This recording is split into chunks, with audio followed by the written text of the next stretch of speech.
Okay, I think I know what time it is. It's time to turn it up just a little bit. You know what I'm saying? Better late than never Thursday. Man, I had a fantastic workout yesterday. A home workout right in the house. You know what I'm saying? Sometimes you don't even need to go a whole lot of places. You don't need to go to the gym. Sometimes all you need is a carpet. Sometimes all you need is a little bit of space. You know what I'm saying? We got Fritza. We got the Murphy. We got Murphy in the building. We got Andrea and Nat. Hello, how y'all doing today? Better late than never. You know what I'm saying? But yes, I got a fantastic workout in yesterday. And I mean, I'm generally in shape, but it's time to get back into Superman shape. You know what I'm saying? It's time to get back into some Superman shape. But I'm feeling good. It's a beautiful day. It really is a nice day out here. Hold on, let me move the bong so I can see the chat. We got You Don't Like My Music in here. Distracted Gardener, hello. Oh, Allegra, hello. I think I finally emailed everyone back. I think I finally got back to everybody. So check that out. But we got some nice funky music playing in the background. We're gonna take this quick little hit and then we're gonna get into it. Not a ton of stuff to go over today, but enough stuff to go over today. We're gonna have a good show. Go ahead and vibe out with me. It's creeping up on the weekend. It's creeping up on the weekend. I don't know if y'all got any plans this weekend. I know Sunday I'm hanging out, but I don't know what else I'm doing. Yes, I took my sweet time coming on today. I woke up a little late. I got some extra sleep, so that helped out. Yes, you got the email. But I'm glad I'm glad we got it, at least got it. It looks like Andrea doesn't have it. It was a newsletter for the members, the membership newsletter. I sent the first one out. I missed a few people, but I finally got back to everybody. And Allegra, thank you so much for everything. Yes, we're gonna have our next members meeting on Sunday, and we're gonna do this one on Zoom. Shout out to Allegra and her generosity. Now let's go ahead and take this hit and then roll right into it. I don't know if y'all seen it, but Sidney Powell. Sidney Powell has pleaded guilty. Man, I'm telling you, man, Trump, he's running out of friends in high places, and that's really what matters. I mean, it's not all that matters, but with the amount of trouble that he's in, if Trump doesn't have friends in high places, he's cooked. He's cooked. You know what I'm saying?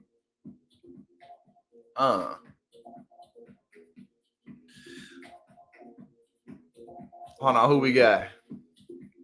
Say, Nat, you got a football. Ooh, a root canal. Dr. Shaky Jabby Hands. Well, get your rest. Definitely get your rest, because, man, I already know you got to be sore off of that shit, especially, too, with them doctors be like, let me just go ahead and jam stuff around in there. You know, nothing to be concerned about. All right, let's see. What's going to be the song that we take this hit to? Because, you know, we got to be careful with the algorithm guys. You know what I'm saying?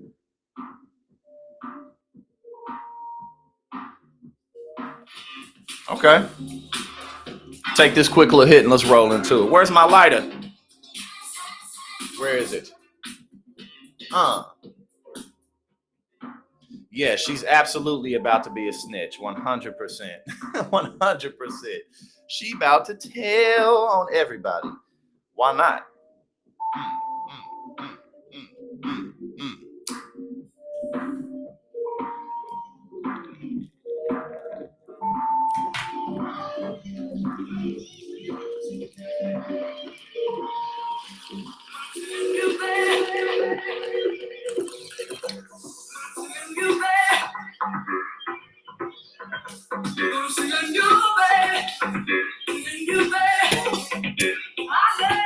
All right. Let's get straight into it. Let's get straight into it. My lovely people, my lovely family. I have a couple of these pulled up on Sidney Powell. So let me see. We may not need to do both of these. All right, let's read the article first, and then we'll check out this video of a reporter talking about how she's probably about to flip. Oh, what did I just do?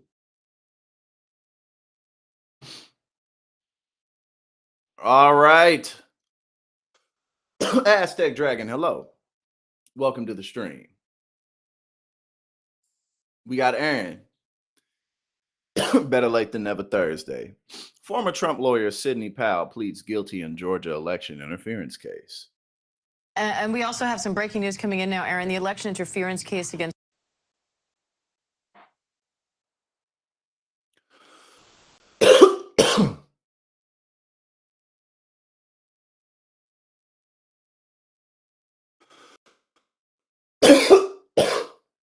Guess this is just slow. It's all good. Sidney Powell, one of 18 co-defendants in former President Donald Trump's election interference case in Georgia, has taken a plea deal in which she has agreed to testify in the case. She is pleading guilty to 6 misdemeanor charges, according to the agreement read in court Thursday. She will get 12 months of probation for each count, as well as a $6,000 fine. As part of the agreement, Powell must, quote, testify truthfully about any co-defendants involved in the case and provide all documents to the district attorney's office relevant to their case against the other co-defendants, according to Fulton County Judge Scott McAfee. Excuse me. Steve Sato, Trump's lead counsel in the Georgia case, responded to Powell's plea deal by telling ABC News in a statement, assuming truthful testimony in the Fulton County case, it will be favorable to my overall defense strategy. Powell's plea comes a day before she was scheduled to go on trial, along with co-defendant Kenneth Chesebro. Chesebro, according to sources last month, rejected a similar plea deal with the state. Regarding Powell's plea deal, former Georgia prosecutor Chris Timmons told ABC News, quote, from the DA's office perspective, it can help them in a number of ways. It focuses a trial to acts that are relevant to Mr. Chesebro. It also means the state's witnesses are facing one cross-examination instead of two. Prosecutors accused Powell, a former Trump campaign attorney, of helping tamper with voting machines in Coffee County as part of efforts to overturn the 2020 presidential election. She is not to, quote, have any communication with any of the co-defendants in the case or members of the media, per the terms of her agreement. She will also have to write an apology letter. Oh, she has to say sorry. She has to write a formal, I'm sorry letter. What does it say? She will also have to write an apology letter to the people of the state of Georgia, which you have already satisfied, McAfee said during Thursday's court proceeding. Powell, Chesebro, Trump, and 16 others pleaded not guilty in August to all charges in a sweeping racketeering indictment for alleged efforts to overturn the results of the 2020 election in the state of Georgia.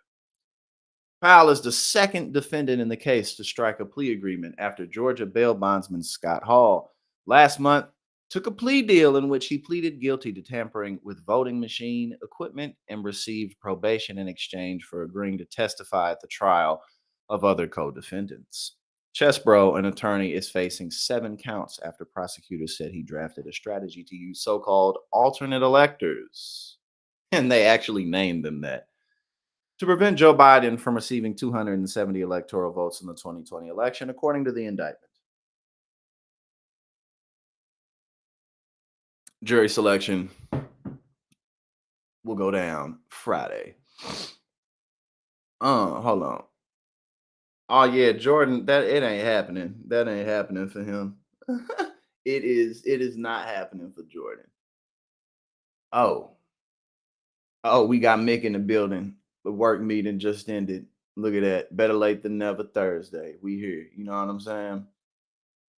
We here.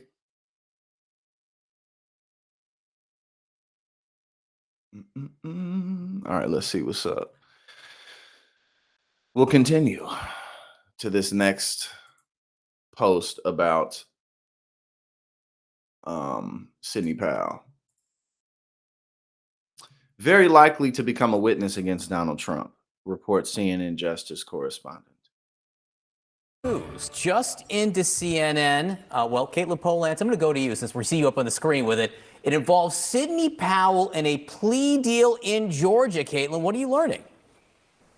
This is quite a significant development this morning, John and Kate. What we have now is Sidney Powell, one of the top lawyers that was working for Donald Trump after the 2020 election. She is pleading guilty. Shit, Aaron, my big ass needed a massage. You getting a deep tissue massage? They hurt, but they good. It'd be like, and then you just, yeah, they definitely work wonders. In the election subversion case that she is charged criminally in Georgia. This is the state level case against her and 18 other defendants, including Donald Trump, including Mark Meadows, including Rudy Giuliani. And in that case, she is not only pleading guilty to some charges there, she's in court currently at this very moment, entering that plea before a judge. She also is agreeing as part of this deal to testify at future trials. So Sidney Powell is lined up essentially to go to trial at the end of this week. All right, Aaron, shit, get enjoy it for me too, because I'm like, shit.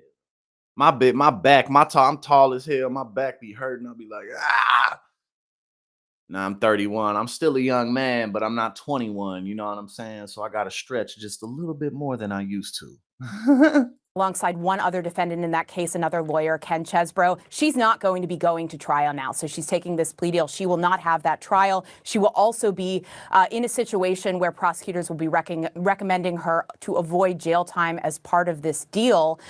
But it's significant that not only is she avoiding the trial, not only is she putting in this guilty plea, that she is very likely to become a witness against Donald Trump and the others as they go to trial in Georgia. And there's a lot here at stake, not only in Georgia, but also in the federal court in D.C., where another criminal case against the former president exists and where Sidney Powell has been identified as a top co-conspirator there. And so what this means for Donald Trump going forward is it's not good for him to have people pleading and agreeing to cooperate with prosecutors, whether it's at the federal level or state level. So having Sidney Powell agreeing to testify is quite a significant step forward for the prosecutors in Georgia, as well as potentially any other prosecutors who are bringing and trying to prosecute cases against Donald Trump at trial. Absolutely. And I'm being told that we just heard from Judge McAfee in Georgia. Why wouldn't she snitch, man? What reason does she have to protect him, bro? Donald Trump don't even pay people, man. Like, so it like, bro, people have nothing to gain from this man. Not anymore. I mean, he's still like a real fun show for all of his, you know, southern Republican voting bloc. But other than that, man, he ain't got nothing to give nobody. Look, listen, Joe Biden has more to offer Republicans than Donald Trump. Let's be serious. Get the fuck out of here, man. A moment ago, let's listen to this together, Caitlin. Of course. Like, you know, it's like this dude. Hold on, what is this? I didn't even see this. I've just knocked this trial down. Like, bro, like this dude. Like, let's just watch. Always taking place today, and you all saw it. I assume you were all in there. This was like Perry Mason. Will you appeal the decision? Will you appeal?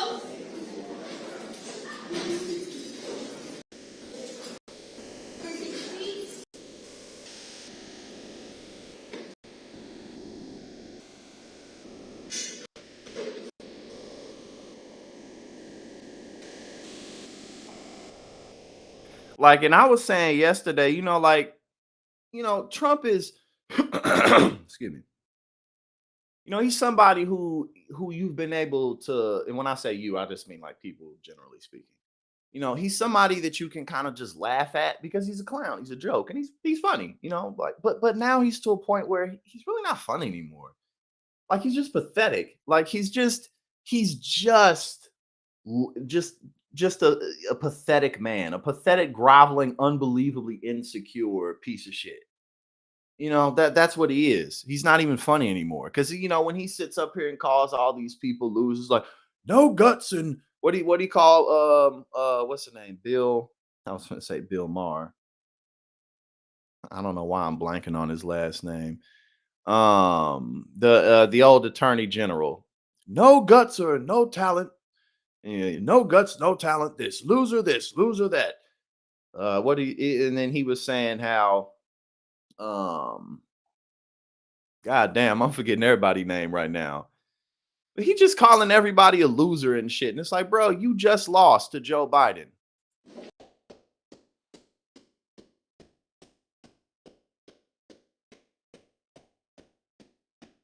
Mr. President, Senator Bob Menendez being arraigned on Monday with superseding indictment of Bill Barr. That's his last name, Bill Barr. No guts or no talent, Bill Barr. Like, bro, you look stupid. You just look dumb. You know what I'm saying? Like, you just look ridiculous. You calling all these people losers, you hired them, and you lose all the time. You losing in court right now, calling everybody a loser.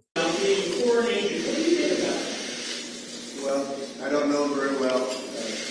I wish him luck. He's a Democrat. I wish him luck. But what I did see and what you just saw was what took place in the courtroom just now. And it's a disgrace that this case was brought.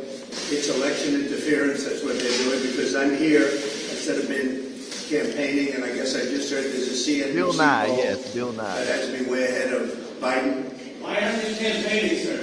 Because I want to be at this trial, because I want to see what's happening at this trial, and because moments. Mitt Romney should have easily beaten Barack Obama in 2012. He could have, but he just doesn't have the talent. Like, bro, like you look so dumb. You're not the president. You're not the president, bruh. You lost. You lost in 2020. You've lost a lot of court cases in your life. You've lost a lot of money in your life, primarily your daddy's money. Your daddy didn't bail, like all of this, all the bankruptcies, all the failed businesses by design, ripping everybody off. Like, oh, I just don't pay people. Like, bro, you're one, Like this have just knocked this trial down to a level that it should be dismissed. Will you appeal? This trial is a disgrace. This trial is a disgrace. Should have never been brought. And if you watched what just took place in the courthouse, if you reported honestly, and I'm sure you will, because there's really no other way you can report it, the government lied. They knew everything about what just took place, and the government lied, and they lied to the people. The Attorney General lied. Yeah, exactly, G. Because he ain't even got money to give. One, he don't pay people no way. That's his reputation. But he ain't got the money to not pay people at this point. He ain't got it, man. She wanted to get elected by using Trump. And if you look at what just took place, the government has been now proven to be a liar. And there has to be some kind of reason of what's going on. Right, exactly. He's a genius. You know what I'm saying? Like, just don't pay for shit. You'll maximize your profits. Why didn't anybody ever think of this? Why ain't nobody think of this shit before, man? Why do we have to wait till Donald Trump showed his brilliant ass up on the scene for people to be like, oh, well, we could just not pay motherfuckers. Let's just do that. Exactly. Exactly. That's like kind of like Andrew Tate when he's like, I'm such a genius for doing something that people have been doing for thousands and thousands of years. I pimp out women. I'm so brilliant for pimping women out. Like, no, it's really not that novel of a concept. People been pimping women out forever. And people ain't been paying motherfuckers forever, just like Donald Trump. That's why I'm here, because if I wasn't here, probably maybe people wouldn't see the facts the way they are. So we'll go inside and we'll watch the rest of it, and I think you'll find it very Are you going to appeal? Are you coming back tomorrow? Like, if he was a different person who was capable of not being who he is, then, it would be like, well, it would be a whole nother discussion, but that's not even worth it. Like, like how sometimes you could say, well, if he didn't make this mistake or that mistake, but Trump fucks up every day. That's what he does. Right, exactly. Now they didn't switch the name up. You know what I'm saying? They didn't switch the name up to it's sex traffickers now, which definitely has absolutely no glamour in the phrase whatsoever, which is a good thing. But but yeah, like, oh, I'm so genius. I just don't pay motherfuckers. uh He's so ridiculous. Mystery Moon, thank you so much for gifting a membership to Areola. And Areola, welcome to the Hero Squad. Thank you so much for joining us. We're gonna have our first, excuse me, our second members meeting this upcoming Sunday is going to be on Zoom. Thank you to the graciousness of Allegra. Thank you so much. And we're gonna have that on Zoom, and we're gonna discuss community service and getting this nonprofit formed because, as you know, and as all of us know as adults, first and foremost, everything costs money.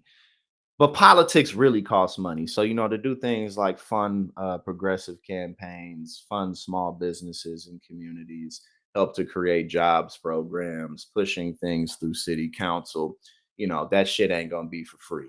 So, our first order of business is putting together a nonprofit. Welcome to the Hero Squad. Thank you, everybody who is a member. Thank you so much. Now, let's continue to watch this. Trump forgets his own lie by end of rant, says he's blowing off fraud trial for golf after complaining, I have to be here. I'm telling you, bro. I'm telling you, man. The biggest mistake Donald Trump ever made in his life was becoming president of the United States. It's not like he ever really wanted the job anyway. It's not a fun job. The dude never really wanted to do it anyway. So now he's got all of this scrutiny, all these eyeballs that he can't erase, and all these cases that he can't get rid of. He got to go through it. And about pretty much none of this would have happened if he wouldn't have became president. If he would have dropped out of the race, you know what I'm saying? If he would have dropped out the race and just made his little dumbass TV channel, he would have made billions of dollars for real. He would have made that money for real. But now he ain't got no money. Coming back to you, Armin. Thank you very much. I just want to say this trial is a disgrace. And every witness we go through is perfect for us. And all they're doing is asking questions. It's almost like they're just filling in the blanks. Because it's a rigged trial, totally rigged trial. You look at the record of the judge, you look at it. And again, that's what I'm saying. Like, it's not even funny anymore. Like, it's like everything's rigged, everything's fake, nothing's fair. It's so unfair. Like, bro, like you're ridiculous. Like, you're pathetic. You are a little baby ass bitch. Like, there's no words to describe this dude. Like, no one's that innocent, man. No one's that innocent. Like, who has ever been? Ain't nobody ever been as innocent as Donald Trump. Ever in the history of humanity, in the history of civilization, ain't nobody ever been as innocent as Donald J. Trump. He is the most innocent motherfucker to ever take a breath of life. Ever. All you motherfuckers in the chat, ain't none of you motherfuckers got shit on Donald Trump. All you motherfuckers are guilty. You look at his statements. He convicted us before we had a day in court. We were convicted. He said, you're guilty. Before we had a day in court, we didn't even get here yet. And now we're finding out that everything is perfect. It's actually perfect. Except on their side. They value Mar-a-Lago at $18 million. And they say it's worth maybe 100 times more than that. But let's say 50 to 100 times more. But they value it at 18. And then the Attorney General backs it up. Because she convinced him that it was worth $18 million. And again, isn't that what they said? Correct me if I'm wrong. Isn't 18 million something that his people put on one of their papers to say how much it was worth? Because, it's time to pay taxes. So let's undervalue everything. Like, bro, he's just a slimy loser.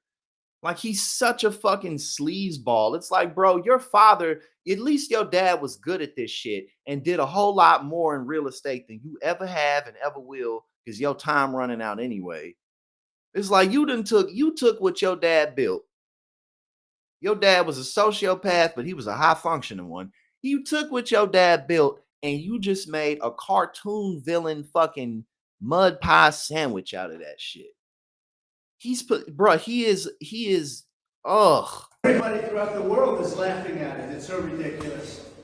But this is what we go through because they want to keep me Christina, hello. How you doing today? here instead of Iowa, New Hampshire, South Carolina, and lots of other great places. They want me to be here. It's a disgrace what's happening. It's a rigged trial. The whole thing is rigged. This should be in the commercial. Right, exactly, Stoned Assassin. You guilty as a motherfucker, but he not. You know what I'm saying? Anything that anybody has ever said negative about him, shit ain't true. Division where the judges understand it. Will you appeal? Because there's no understanding here. They don't understand it. Although I think he does understand it, and that's what makes it much worse. This should be in the commercial division. Thank you very much. Thank you, Mr. President. Will you be back tomorrow by any chance? Probably not. Probably we're having a very big tournament, professional golf tournament. Yes, sir. At Doral, so probably. Mr. not. Trump, are Thank you, Mr. Trump? Don't forget to tune in because there's gonna be a golf tournament at my property. Like, bro, that see what I'm saying? Like, that's what he should have stayed doing. You should have stayed doing that. And honestly, like, it would have been nobody would have cared because it wouldn't have been consequential. You know, the same with like George Santos. Like, bro, if you never would have ran for office and actually became a congressman, none of the shit that you did would have been so consequential. Sure, you could get locked up and in trouble for it because you're a fraud and you go around stealing shit from people, but it wouldn't have been as scrutinized. You wouldn't have all these, bro. He got all these federal charges now. Like, brother, man, listen, let me tell you something, man. Look, and y'all know enough about me. You know, I'm not. Listen, sometimes we gotta do criminal shit. Sometimes we gotta crook. You feel me? Like, I done stole a whole lot of shit. I ain't never robbed nobody. But I done stole a whole lot of shit from corporations, and I done sold a whole lot of drugs. And so I'm not somebody who can sit up here and tell you, oh, but listen, don't fuck with the government. Okay. If you gonna steal some shit, don't steal from the motherfucking federal government of the United States. Because you ain't gonna get away with it. Okay. Don't steal from them. Don't defraud the government. Don't fuck around with the United States government because you're not smarter than them. And they just don't do it. Just don't find something else to do. Okay. Just find something else to do. All right. Now let's move on.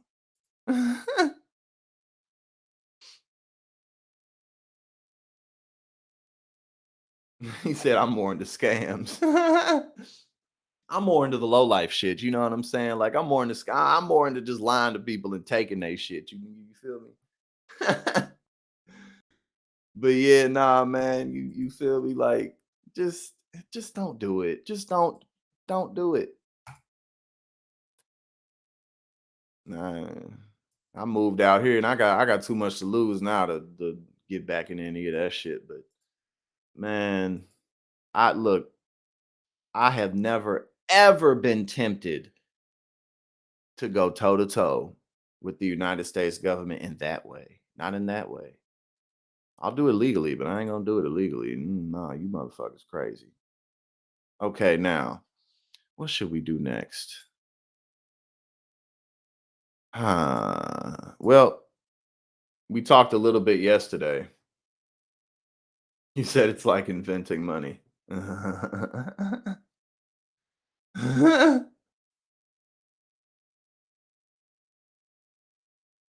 Yeah, exactly, G. That's what I'm saying. Like, he used to be funny. He used to be funny. But he not funny now. Like Trump, like he's not funny anymore, and that's a problem for him. That is a big problem for him because a lot of his selling point really was that he's funny and entertaining, but he ain't funny no more.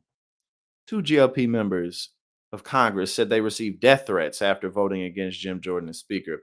Yesterday, we went over how, members of Congress have received just like, texts saying like, if your husband doesn't vote for Jim Jordan, then he's not going to have another term in the House. But apparently it's getting even more steep. 2 Republican representatives said they've received death threats since they voted against fellow GOP Rep Jim Jordan for Speaker of the House. On Wednesday, after Representative Marionette Miller Meeks, that is a triple M. I like that too, don't it? Triple M.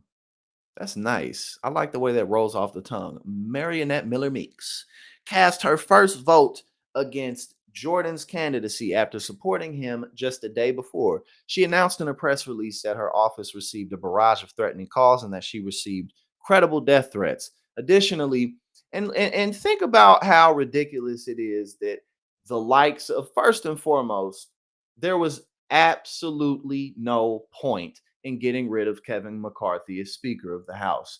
Absolutely no point. Other than Matt Gaetz, well, nobody really asking for it for real. I mean, of course, the Democrats took the opportunity, and now they're not letting the Republicans elect anyone else, as they should. They shouldn't let that happen for quite some time. Hold on to that for as long as you can. We're going to watch a video in a sec of a Republican trying to blame the Democrats. You know what I'm saying? Oh yeah, so life it's all good. That's why I named the title. That's why I named it better late than never. You know what I'm saying? We're gonna get all that together as we keep it going. But the good news is that the channel continues to grow, and most importantly, that our membership program and our pursuits in that are really building some tangible real world things. So we'll get around that as time goes along, as the channel continues to grow, and I have just more general assistance with like administrative things and editor and stuff like that. We'll definitely get around that. But for now, you know what I'm saying, we still hustling our way into success. Thank you to everybody for the support. But we just got going a little later today. But okay, where were we at? Oh yeah. The Democrats should hold out as long as they possibly can with this, but there was no point in getting rid of Kevin McCarthy. And now you got the likes of Steve Scalise, who, he didn't make it, and he dropped out, and Jim Jordan, who are just not good looks or good candidates for any of these people. You feel me? So it's just stupid, man. Let's see. Additionally, freshman GOP Rep Nick LaLota, who voted for former New York Rep Lee Zeldin in both speaker votes, also shared a threat to X. That's so stupid. It's so stupid. He's such a dork. Like, dude. Okay. That he, now I'm mad at now I'm thinking about Elon Musk, that he and his office received on Wednesday, quote, my vote card belongs to me and the people of New York's 1st congressional district, LaLota wrote. I will not succumb to threats. Rather, I'll support a speaker candidate who will fund the WTC Health Fund, national flood insurance, and SALT, while keeping the government open and secure border and cut spending. The threats against Miller Meeks and LaLota arose a day after Politico reported that Republican Rep Don Bacon and his wife Angie had received anonymous texts and emails urging the congressman to vote for Jordan or else get voted out. In response to the series of threats and vitriol spewed at Miller Meeks, LaLota, and Bacon in recent days, Jordan wrote online that he condemns all threats against our colleagues. Stop it, he wrote. It's abhorrent. And we'll check that out. Which he did do. He did write that. And again, that's making him look bad too, because he got all this other stuff that's negative against his brand, including all that shit, the shit at the college with him letting the wrestling coach basically get away with molesting college students, like just letting them get away with it. On top of being a 2020 election denier. Trump actually won on top of all of that. You feel me? Allegra, thank you for making it here. Thank you for making it to the Better Late Than Never Thursday live stream. And we're gonna look at that in a sec. That's one of the things I was saying, because I was like, We'll just watch the clip in a sec. But he was like, no, well, if you do the math, it's because the Democrats, they like, oh, so the Democrats supposed to just the Democrats are supposed to just be 100% in line with y'all, right? Even though y'all, vote no against whoever it is in every situation, whether it's the Speaker of the House, whether it was Merrick Garland, like, oh, we're just not going to have the vote. Mitch McConnell, oh, we're just not going to have the vote. We're just not going to show up. Like, that's what Republicans do. And I would say perhaps even more consequential than that. The Republicans, all of the Republicans, each and every last one of them, every single one of them, voting not to increase access to baby formula when that was going on, voting no on the infrastructure, just no on everything, Oh, and what about like the child lunches, fuck your kids. They don't need to eat lunch while they at school. That's a you problem, okay.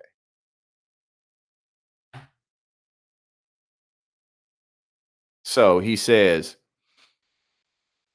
no American should accost another for their beliefs.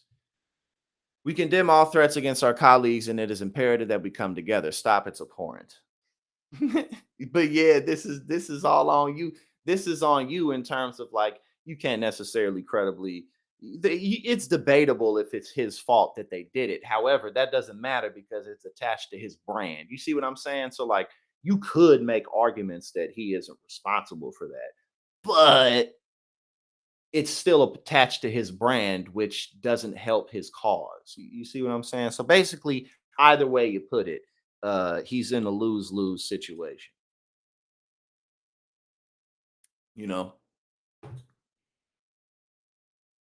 Like a career criminal.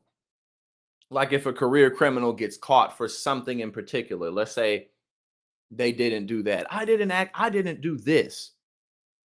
Yeah, bruh, but everybody know who you are and everybody know what you do. So your argument isn't that strong. So, you made your bed. You made your bed, Jim Jordan. The same as like for a career criminal. Again, like, yeah, you can get all technical, but you still made your bed, brother. You done did too much and it came back to bite you in the ass. So now let's see. Brit Hume, not optimistic. We might have to suffer more of this embarrassment. Fox's Brit Hume, not exactly optimistic ahead of another speakership vote. This was yesterday, but I didn't see this, so I just want to see what he says.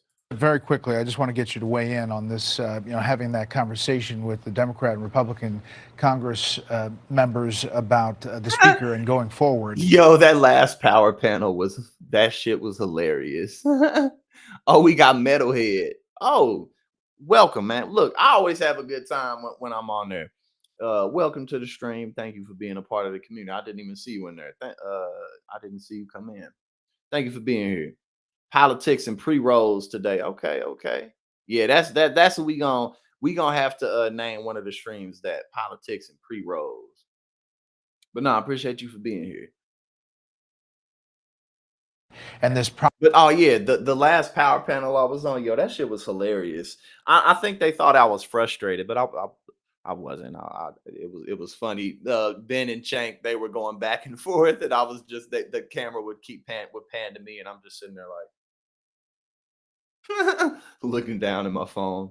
That shit was hilarious. Proposition that you empower the Speaker pro tem and try to get things moving. It seems to me that would be an acceptable solution to any reasonable person, because it's not permanent.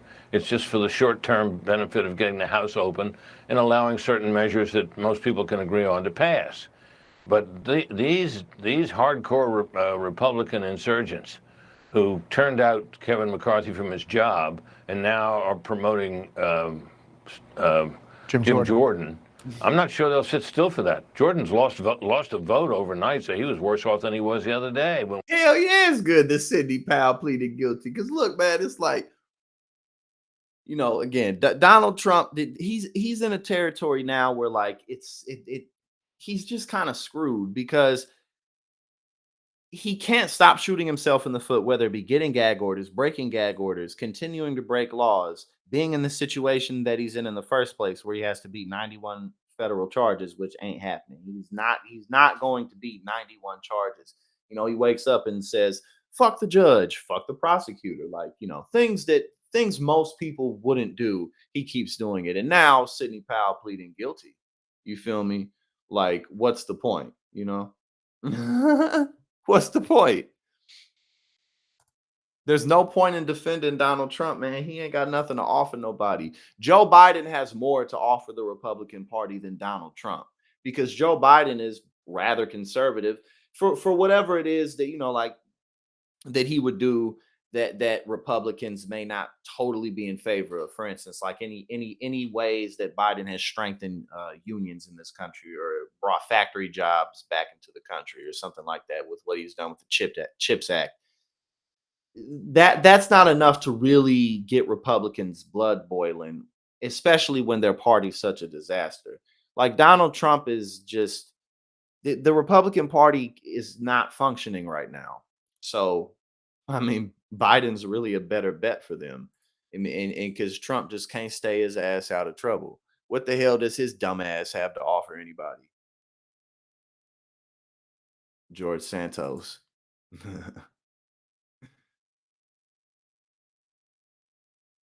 Hold up. Let's see.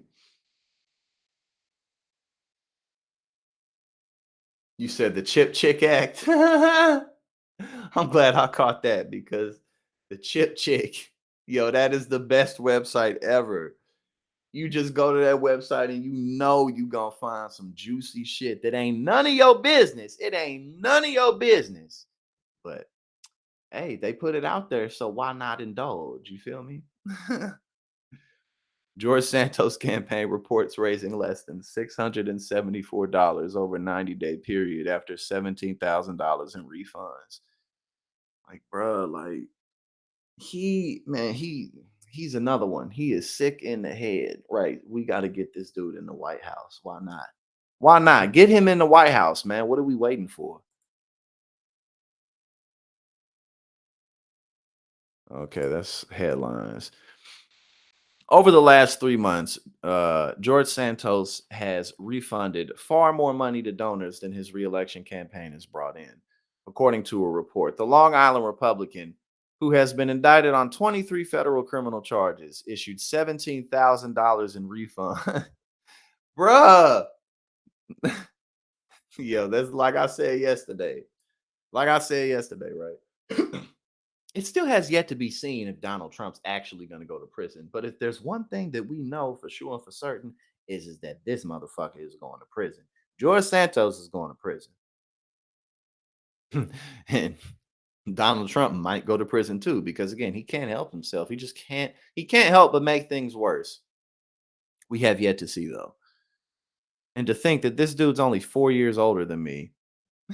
This dude's 4 years older than me. He's 35. And his life is in this position.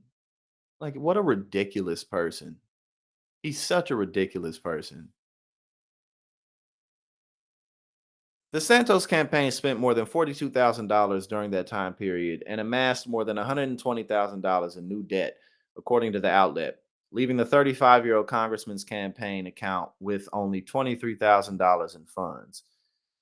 Legal expenses totaling nearly $69,000 and a $10,000 catering bill at Tubacco, a Queens, New York Italian restaurant, are listed among the campaign's debts. What a ridiculous person. He's such a guy. Oh my goodness. Santos was charged with 13 criminal counts in May by the U.S. Attorney's Office for the Eastern District of New York for allegedly embezzling money from his campaign and lying to Congress. In a superseding indictment issued last week, Santos was hit with 10 additional counts, alleging that he stole the identities of campaign donors and racked up tens of thousands of dollars on their credit cards without authorization. He has denied any wrongdoing. Santos admitted to the Post that he lied about his employment history, college education, and religion on the campaign trail. And then he'd be like, "Oh, just forget about it. Fuck that. Who cares?" Yeah, right. Exactly. He can't help himself. He absolutely cannot help himself. He just think it just won't come back to him. Santos admitted to, okay, we just read that. The cash-strapped congressman, who is also facing a House Ethics Committee investigation, will face off against at least 7 challengers. Ooh. 7 people. I mean, he just looks so dumb. Because he is ridiculous. I mean, even just look, especially knowing what's up with him. Look at him. Like, just look at this dude. He looks so ridiculous. Like, he really just is somewhere else. He really just in his own world somewhere. But he loves the attention, and that's why he can't stop. You feel me? He's loving the attention that he's getting, and he's really playing this character like he's this embattled congressman. Like, look at him, like, he making my way downtown, walking fast. Like, he would that like that's what it looked like. He just listening to like like every corner he walk around.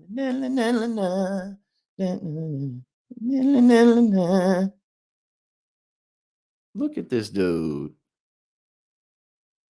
Look at him. Hand me that flag. Hand me that flag. This is what I do it for. It's all for the flag.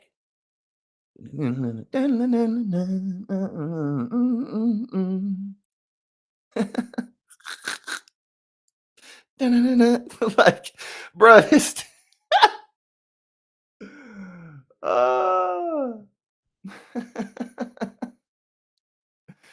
he's such a clown. He be in his own world 24/7. Give me my headphones. He got all these people surrounding him going crazy. Somebody give my headphones.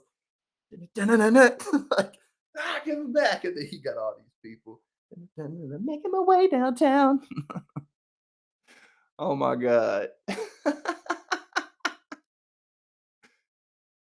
You said never gone, I'd be serenaded. Oh my goodness. Okay. Now, and they calling Matt Gaetz, they calling him the dog that caught the car, which I think is a fantastic way of describing him. And it's funny too, because one thing I was thinking, like yesterday and well, really throughout the week has been, where the hell is Matt Gaetz? Where is his luster? Where is his confidence? Where is his vindication? Where's your conviction, brother? Where have you gone? Where are you hiding? Before this happened, before all this chaos was unleashed by your hand, you was all in front of the cameras. You couldn't stay out of the front of the cameras, letting everybody know that you was the man with the plan. And now you ain't nowhere to be found, because it turns out that you ain't the man and you never had a plan, because you never should have got rid of Kevin McCarthy, and now they're throwing it all on your shoulders, which they should, honestly, because you the one who owned it in the first place. Oh, look at that. You can see my tree over here. You the one who owned it in the first place. Where you at? Where you at? Right, exactly. I'm in my own world. Now, let's see. What should we do? Well, we got Mike Lawler. We're going through Mike Lawler. So I'm gonna say these last. I'm gonna do this real quick.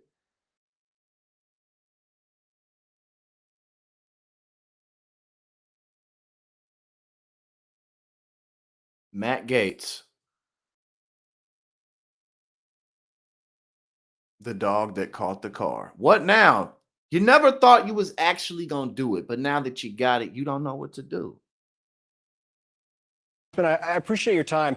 Is there anything Jim Jordan can do to get you to vote in support of him? Well, as I said to Jim last week, the fundamental issue, frankly, is not who the speaker is. It is the ability of the conference to work together.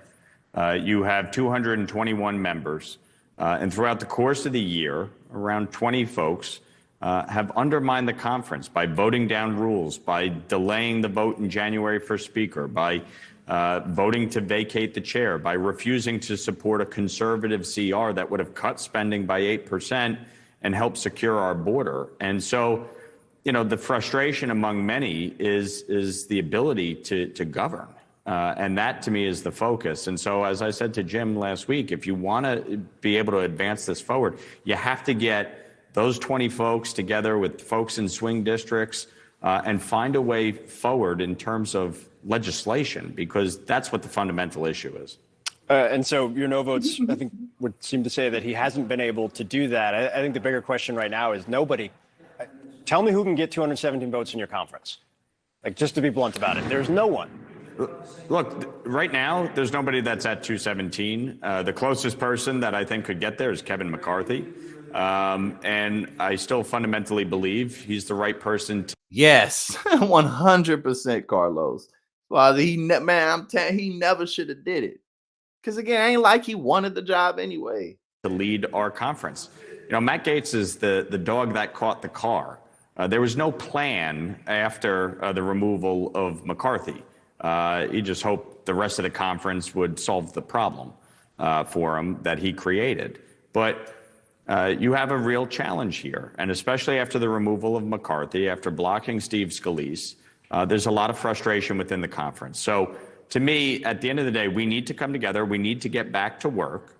If we can't get 217 in the immediate, then we need to empower. No matter how this ends, it's hilarious and it's a terrible look for Republicans. No matter how it ends, if Kevin McCarthy ends up being reelected as Speaker, hilarious. The whole party looks ridiculous, and Matt Gaetz really looks ridiculous.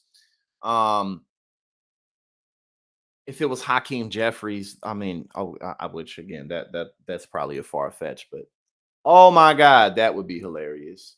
If it was a more liberal Republican than Kevin McCarthy, that would be hilarious. Like, no matter how this ends, the Republican Party, well, really Matt Gaetz and those 7 other people who came together made a terrible political mistake. Our Patrick McHenry to serve temporarily as Speaker so that we can move the appropriations bills. We can deal with border security. We can deal with aid to Israel and Ukraine. If you don't open up the House floor, then we're in paralysis and gridlock. And that obviously is not good for the American people. It's not why I was elected to be here. I'm here to govern. And that's what we have to get back to. I think that there's clearly been momentum moving behind, I think, Congressman Joyce's proposal about kind of empowering the Speaker pro tem, Patrick McHenry. There's also been a framing by conservatives that would be selling out. That would be working with Democrats instead of finding a solution they can't currently point to. But it has kind of also given life to the threats that some of your colleagues have gotten because of their opposition to Jim Jordan. Have you received any of those threats? Your family received any of those threats?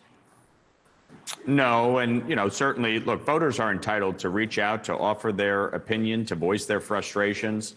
I respect that, and I accept that. Obviously, people should not be issuing death threats to members of Congress or anyone. But the one thing I would say, the idea that this is somehow selling out or the uniparty striking.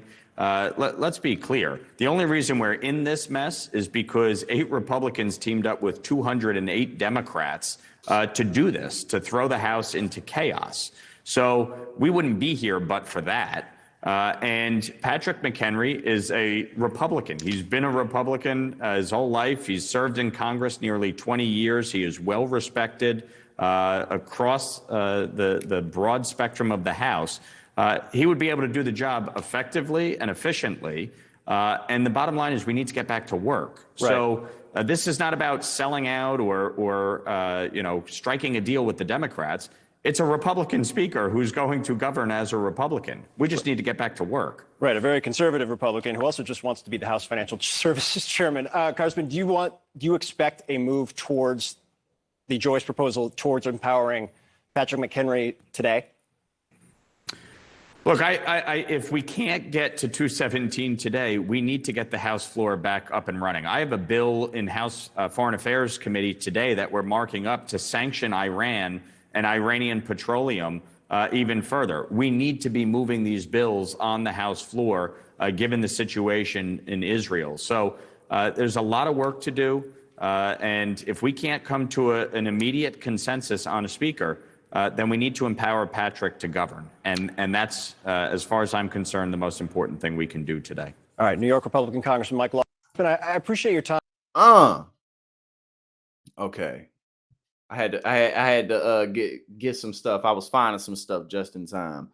A couple of things I had to get up because I thought I had pulled up this other tab, but apparently I was wrong. Okay. Let's see.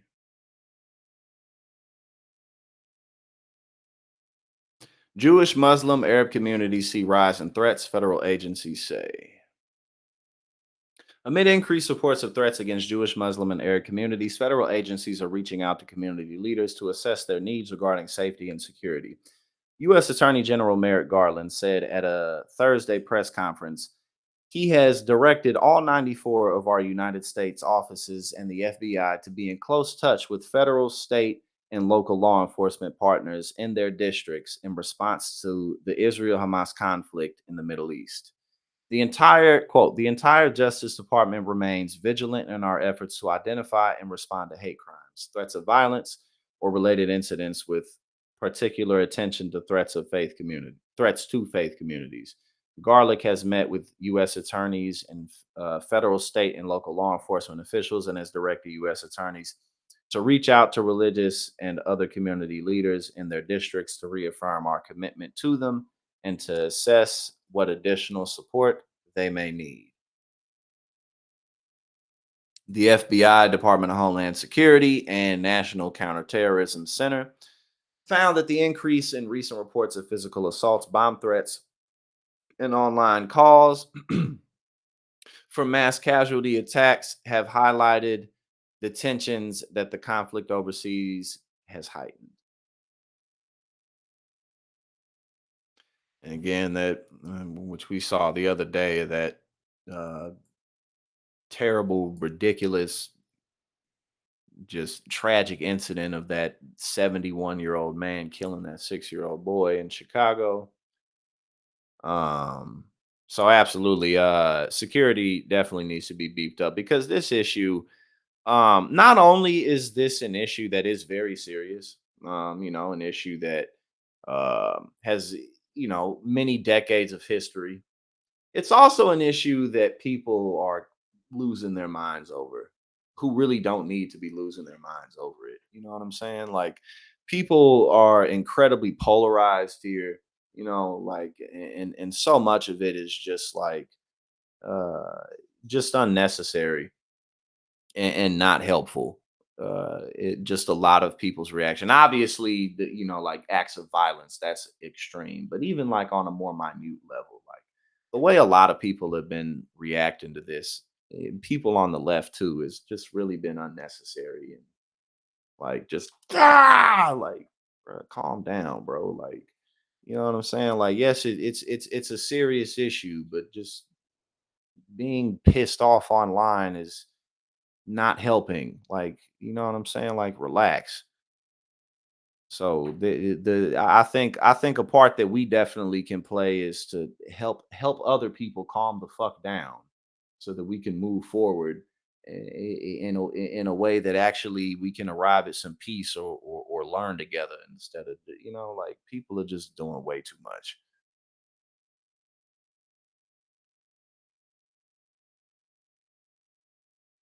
But yeah, so this is, a worldwide issue. If it boils out of control, the entire world could get into a war, another world war, and things definitely could go that way. But it's not going to help if we just like relax, chill. Like let's be a little more collected. Especially for motherfuckers who ain't got family. Like, if you, I'm sorry, but if you ain't got family over there, if you're not personally connected, then calm down a little bit, and let's proceed with more clear level heads. Okay, now this is what I was talking about before. When he was trying to blame, you know what I'm saying? When he was just trying to, one of the Republicans was just trying to blame the Democrats like, no, this is because of the Democrats. It's not because of the 8 Republicans that voted with the Democrats. It's because the Democrats decided to not keep Kevin McCarthy. They should just do what we want.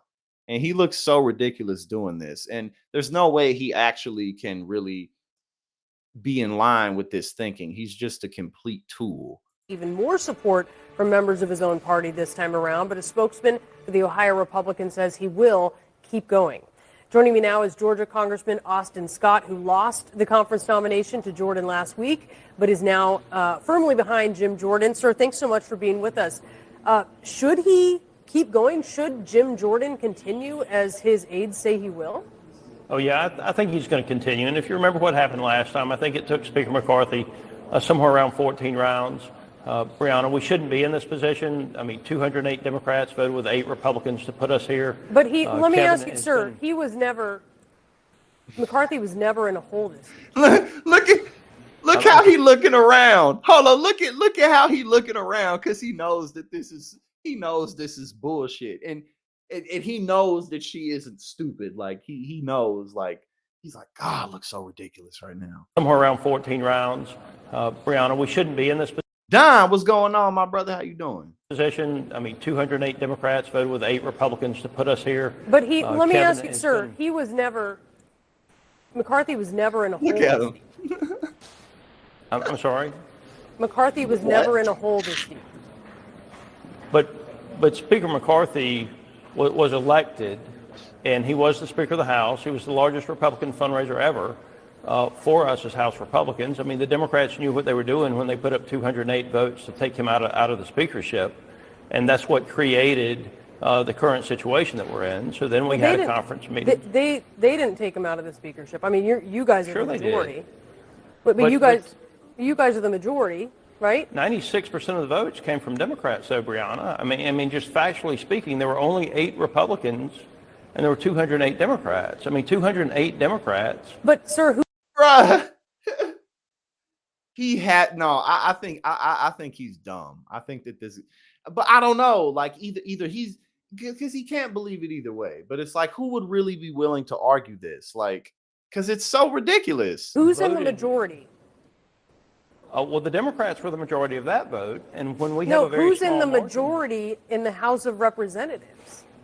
the Republicans are in the majority, but the Democrats provided the majority of the votes to take Kevin McCarthy out of the speakership. In fact, they provided 96% of the votes. Republicans provided the key votes. They're in the majority. Bro, look at how he's looking around. Because he knows that this is fucking stupid. Because he knows it. They can provide enough votes, obviously, to put a Republican speaker Brianna, in the place. Democrats provided 96% of the votes. 208 Democrats voted to remove the Republican Speaker of the House. 8 Republicans voted to remove the Republican Speaker of the House. So 96% of the votes came from Democrats to remove the Republican Speaker of the House. I will say, I find the it largest fundraiser that we've ever had. They knew what they were doing. It's some interesting verbal gymnastics. I will give you that. But I want to talk about the future here. What do you mean gymnastics? I'm just talking about the facts. Ain't no gymnastics. I'm standing in one place right now. I ain't doing no tumbles and no flips. I'm trying to tell you simple math right now. You know, if for some reason the Democrats decided to all be behind Jim Jordan, if they would have decided to not vote Kevin McCarthy out, then we wouldn't be in this position. So, you know, I'm a Republican and I'm all about personal responsibility and accountability. This was 200 versus 8. That's why he's looking around so erratically, because it's such a dumb argument and he knows it's not selling. 200 Republicans aren't buying this. Come on. 208 Democrats voted.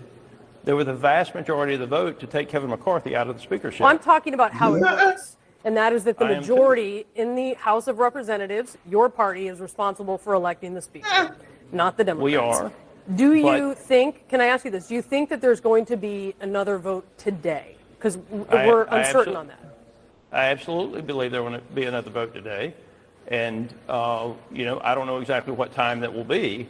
But I'm not sure what I'm missing here with you, because 208 Democrats voted with 8 Republicans to take the largest Republican fundraiser out of the speakership.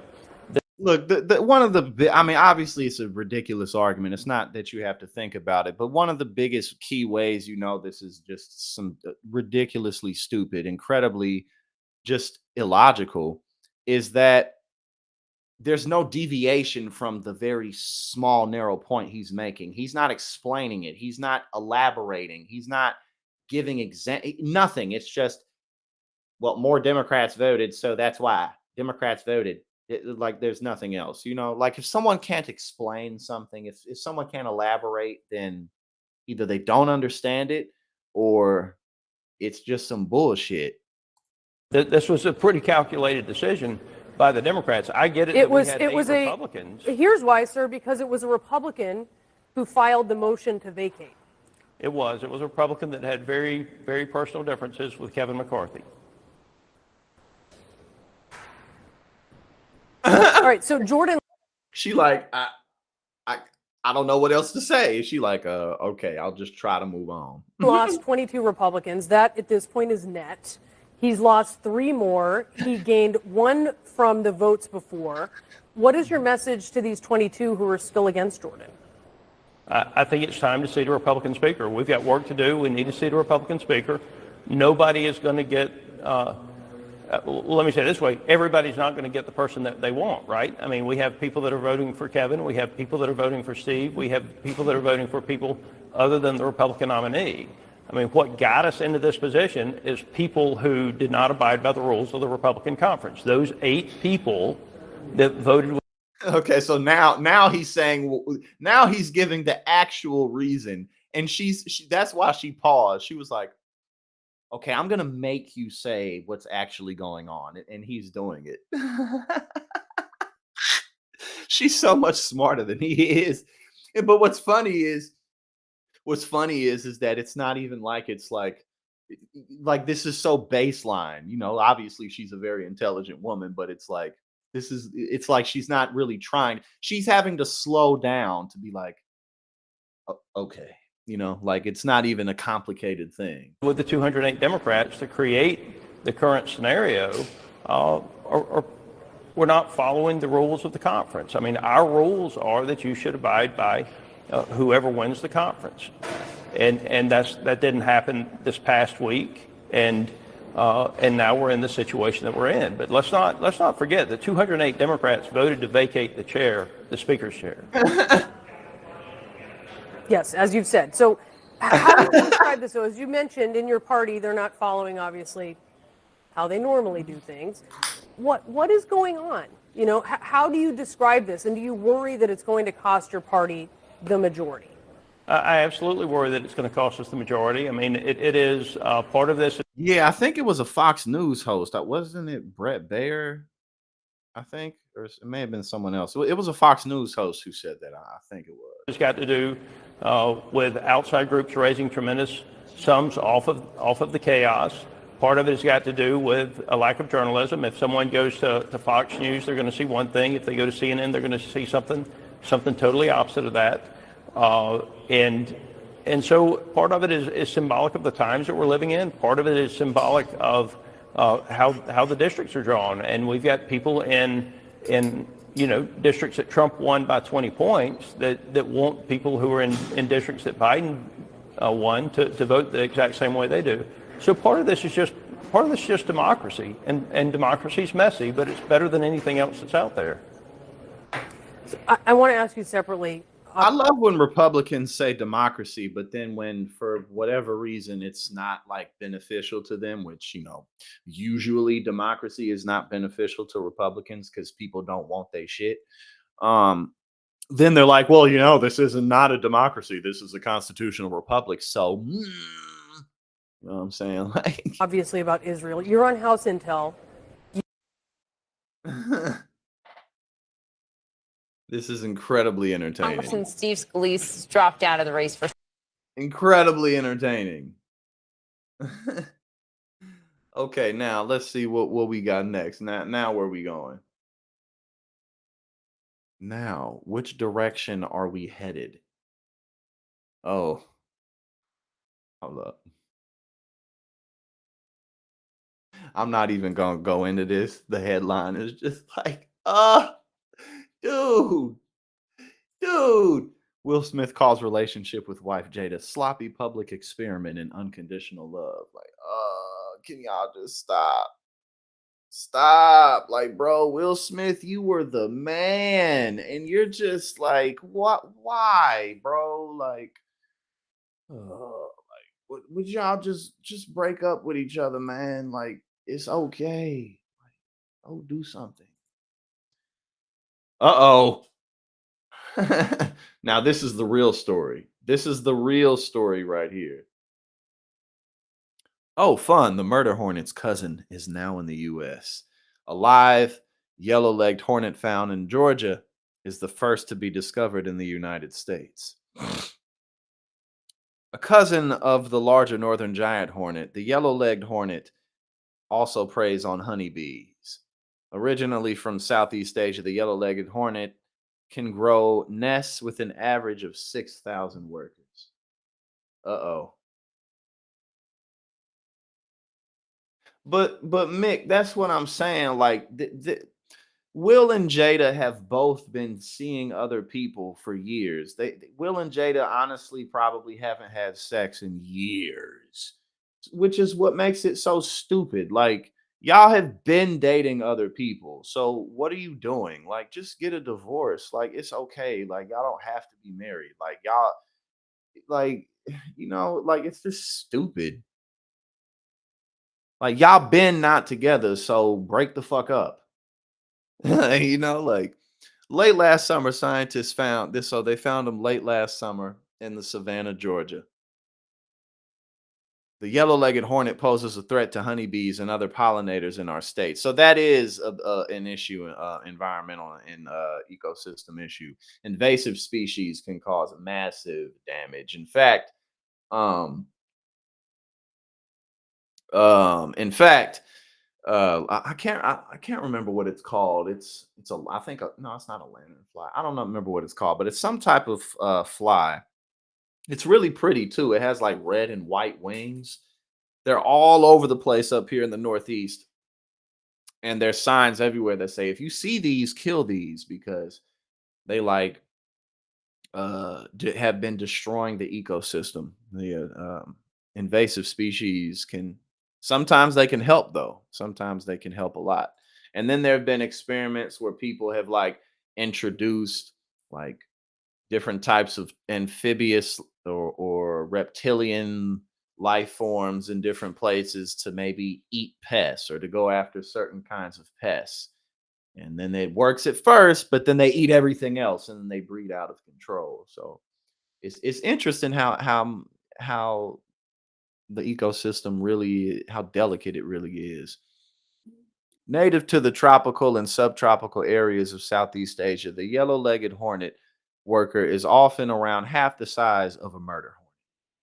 Okay, so they mad big. So if y'all in the South and y'all see some big ass hornets, huge hornets that y'all have not seen before, then there you go. There you go. This species happens to prefer honeybees, and again, that's the issue right there. Most hornets prey on other insects' larvae, and many species of hornets target nests of other social bees and wasps. The Atlanta Journal-Constitution notes that in Georgia alone, pollinator-dependent crops are worth an estimated $430 million annually. On top of that, Georgia has a beekeeping industry that stocks apiaries around the country, shipping insects to farms for crop pollination. Oh, let's see.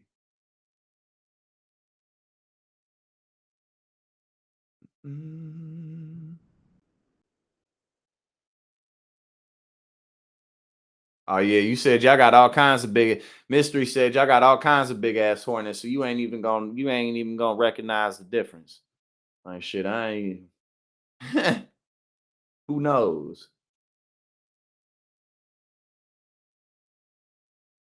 Oh, it was Kilmeade. Okay. Yeah, who did I say it was? I don't remember what name I said, but Brett Bayer, I think. But yeah, no, it's Brian Kilmeade. That is who it was. Yeah, no, I will run from some fucking bees. My big ass will shamelessly run the fuck away from some bees and wasps. No, nah, nah. First, I'm gonna swing at them, then I'm gonna run. My big ass will take the fuck off. Yell at me all you want. GOP Rep Mike Lawler and Lawrence Jones get into heated debate over speaker vote on Fox and Friends.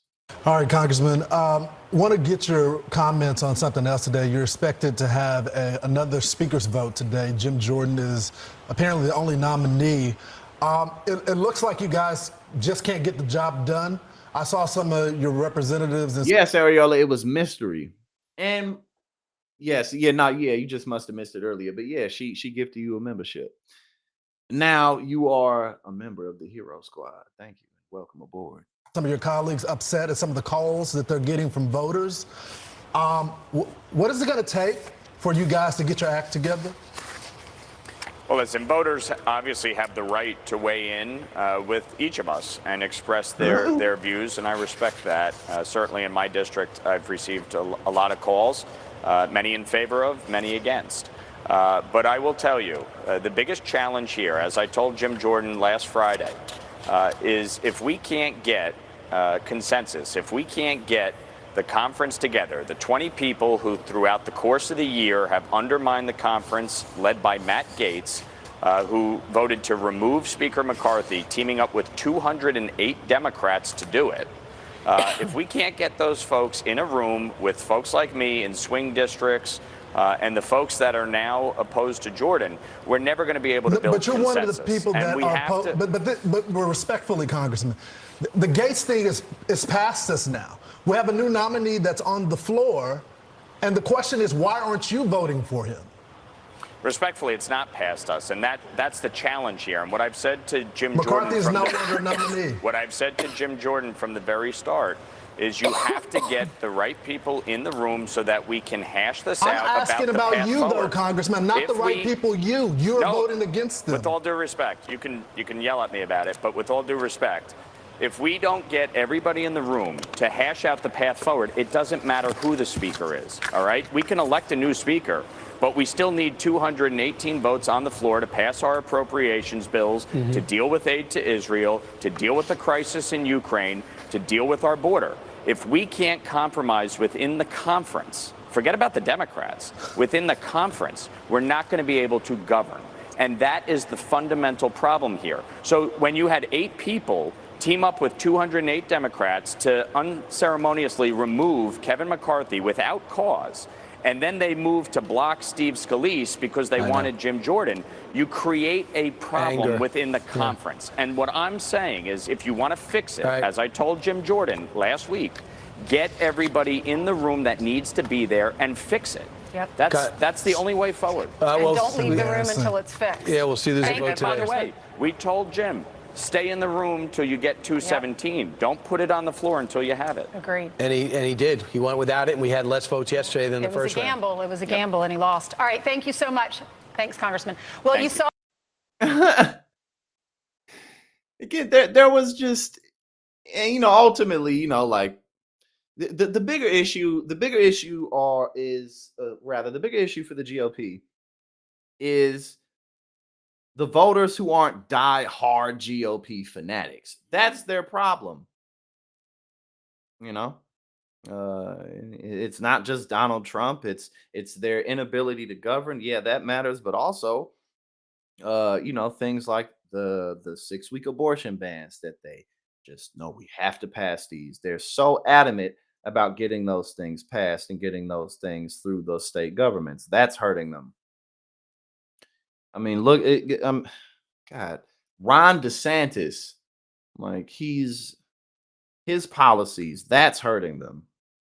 But thank you, everybody, so much. Conductor. Thank you so much for joining me today.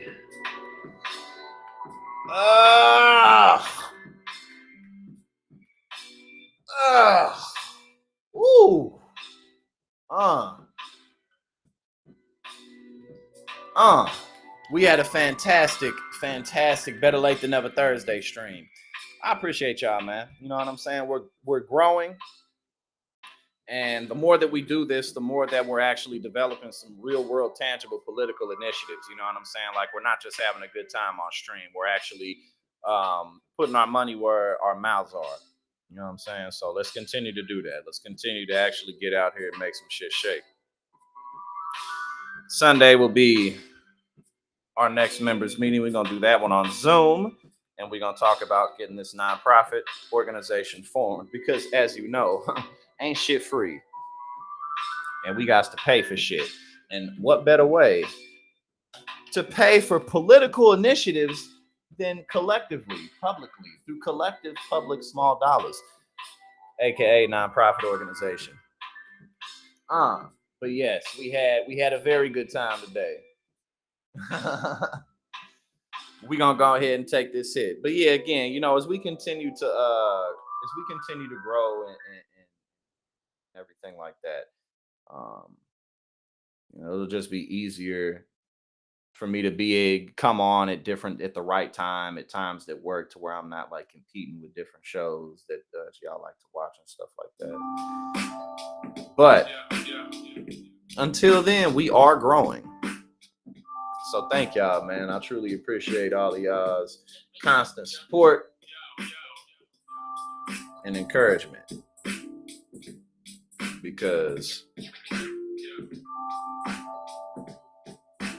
it's helping to keep me on a good path, and it's changing my life for the better. So thank you. Let's see, what's gonna be the smoking one? Okay, yeah, this gonna be the smoke song right here. Let's take this hit together. Oh, you said standing still? Okay, I will try my best. I will try my best to stand still if I ever get chased by some bees and wasps again. I can't guarantee that I'll do that, but we'll see what happens.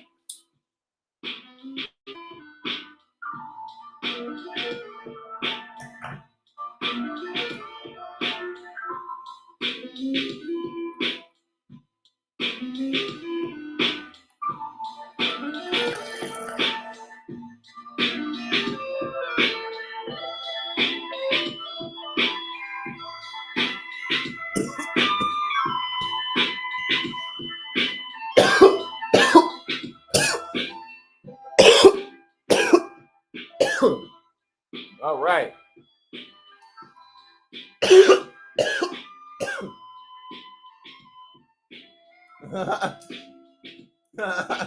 You said I'm approximately my 37th favorite person. Well, I'm glad that I'm in your top 50. I'm glad. Maybe we can move that up. You know what I'm saying? Right. That's why I said I'll try my best to stand still, but we'll see. Now I'm about to go get a little rest, and then I'm gonna eat, and then I got more work to do. So thank you again. I love and appreciate y'all. Y'all have a fantastic rest of the day.